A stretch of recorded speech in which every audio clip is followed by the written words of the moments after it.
Bonsoir Geneviève. Bonsoir, comment ton prénom? Steven. Steven. Voilà, Ah Steven. d'accord, ok. Donc, merci infiniment pour votre acceptation, ça me touche énormément. Donc, est-ce que vous pouvez vous présenter rapidement pour nos internautes? Ben, vous savez, rapidement, je suis ce qu'on appelle la dame au chapeau, Geneviève de Fontenay, une Lorraine, une fière Lorraine, et voilà, j'ai parcouru la France et dans l'élection de Miss France. J'ai fait plus d'un demi-siècle, là.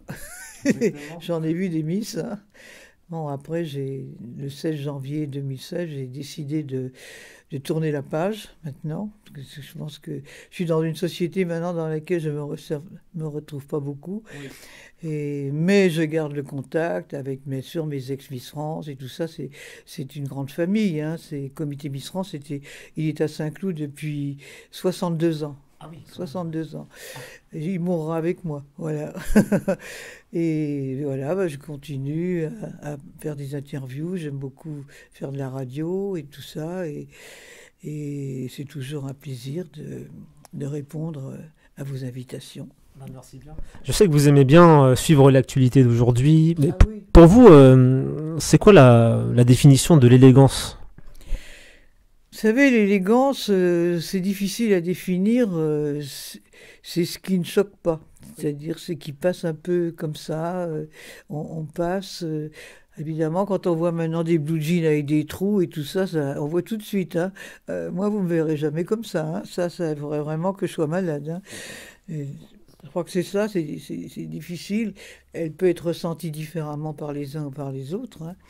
Mais sinon, moi je me souviens des collections que je faisais dans les années 50 avec les grands couturiers. Ça n'a plus rien à voir avec ce que c'est maintenant, quoi. C'était les chapeaux, les gants, les bijoux, les chaussures et tout. Enfin, c'est tout un ensemble qu'on ne retrouve plus maintenant. Oui, oui. Voilà, c'est ça. C'est une certaine sobriété. C'est-à-dire on peut être élégance avec une robe noire, simplement un bijou, simplement un chapeau, simplement, voilà, quoi. C'est un peu ça. Justement, en parlant de chapeau, quelle était l'origine du chapeau, quoi? Bah parce que à cette époque-là, je faisais des défilés D'accord. et un jour, je me suis trouvé avec un modiste qui présentait des chapeaux et dans celui-là, Oui. il m'avait dit, bah tiens, c'est un chapeau qui te va bien, qui est bien proportionné à ton visage, etc. J'ai dit, bah pourquoi pas, donc il m'a offert le chapeau. Et depuis, bah, c'est devenu, c'est comme le chapeau, c'est le panache blanc d'Henri IV. Tout le monde le connaît, je crois qu'il n'y a pas une personne qui ne le connaît pas. Exactement.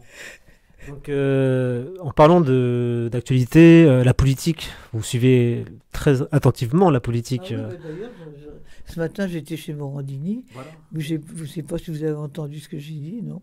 Un petit peu, pas Oui, tout. J'ai pas eu le avec temps, mais- Iri, là, Mm. qui a été reçu par Macron à l'Élysée, alors que c'est finalement un milliardaire homme d'affaires qui a utilisé les nouveaux esclaves, les Chinois, les Philippins, les Indiens, il les a fait partir sans les payer, sans salaire. Et ils ont une ramification en Île-de-France, où là, c'est des salariés français qui cherchent aussi leur salaire. C'est une avocate qui s'occupe d'eux. Et on lui a donné, enfin, Hollande lui a remis la Légion, ce que j'appelle la Légion du déshonneur en Arabie Saoudite, parce qu'il est sur le Liban, mais il est à cheval sur l'Arabie Saoudite. Oui. Et sa société est là-bas, à Riyad, et à Saint-Ouen, à Paris, hein. D'accord. Donc, je ne pense pas que c'est quelqu'un de vraiment euh, intéressant. Enfin, il est plus là-bas en Arabie Saoudite qu'au Liban. Mm. Son histoire de Premier ministre, je ne sais pas où il veut en venir, mais Oui. c'est pas un cadeau pour le Liban en tous les cas, hein. Oui. Alors, donc, je l'ai dit, il n'y a que moi qui le dis, il n'y a que moi, je crois.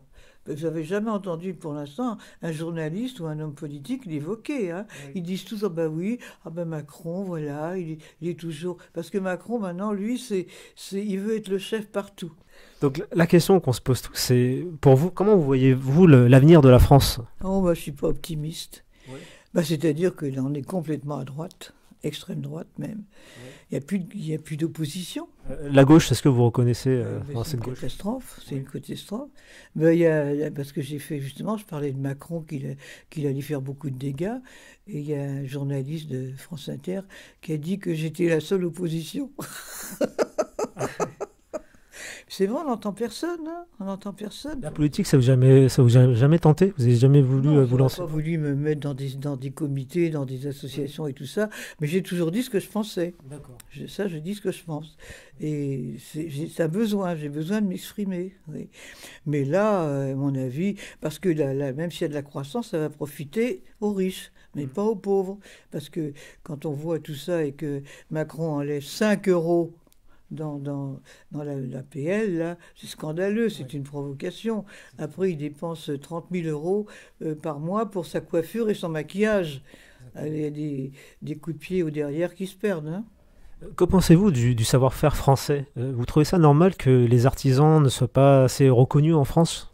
Ben c'est bien entendu, mais ça aussi c'est une de mes révoltes, parce que le 440 est taxé à 8%, c'est-à-dire Hermès, Dior, enfin toutes les grandes boîtes qui m'a, et les PME à 33%. Alors comment voulez-vous que des entreprises, justement, qui pourraient marcher, notamment qui pourraient faire du fabriqué en France, bon, parce qu'on a tout ce qu'il faut, mais ils sont complètement écrasés de charges, de taxes et de tout. Et pourquoi les milliardaires sont de plus en plus riches et de plus en plus jeunes? Parce qu'ils exploitent les esclaves du XXIe siècle. C'est que ça maintenant, que ça. Vous savez, monsieur Bolloré, hein, vous croyez qui est-ce qui cueille ces bananes là-bas aux Antilles, hein? Ils ne doivent pas être payés bien cher non plus, ceux-là. Bon, et c'est tout comme ça maintenant. Donc, s'il y a de la croissance, ça ne profitera pas aux pauvres.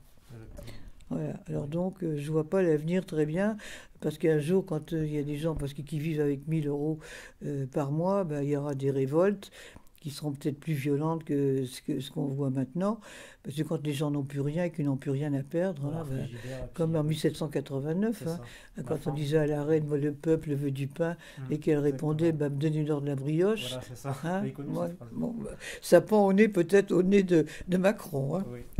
Est-ce que vous avez des conseils pour ceux et celles qui veulent se lancer dans leur propre projet, notamment les jeunes? Ben, les jeunes, c'est le grand point d'interrogation, parce que l'avenir d'une nation, c'est la jeunesse. Oui.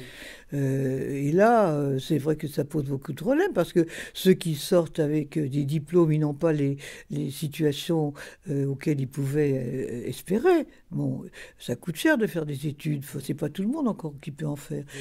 Et c'est vrai qu'on voit beaucoup qui partent là-bas, au Canada, ou qui partent à Londres, ou qui partent en Autriche, enfin qui vont ailleurs. Il n'y a pas de reconnaissance ici, vous trouvez, pour les gens? C'est-à-dire que non, et cette croissance, elle ne profitera pas aux gens qui ont besoin de travailler, et le chômage ne baissera pas. C'est pas possible qu'il baisse dans des conditions comme ça. Quand vous voyez Whirlpool là, qui s'installe à Amiens, hein, qui est quand même, que Élise Lucet a évoqué dans son émission, je ne sais pas si vous l'aviez vu, mais il va quand même en Pologne pour faire son usine. Ouais. Et ce Damien, à part celui qui a fait la reprise, mais ça va peut-être pas durer longtemps, ils vont se retrouver sur le sable, comme on dit. Hein. Donc c'est ça la politique. C'est toujours plus, toujours du profit, toujours plus. Et voilà, c'est comme les routiers, les Roumains qui sont payés 800 euros par mois, qui font des cadences infernales parce que c'est le profit, c'est le profit. Et on est dans une situation complètement polluée, contaminée et dangereuse. Est-ce que vous avez des projets en cours? Un livre, un documentaire? Je ne fais pas trop de projets. Je dis on part de chez soi le matin, on ne sait pas comment on rentre le soir. Jour au jour. Alors voilà, oui, je ne fais pas trop de projets. Oui. Je dis pourvu que ça dure encore un peu comme ça, voilà. Et quelles sont vos qualités et vos défauts?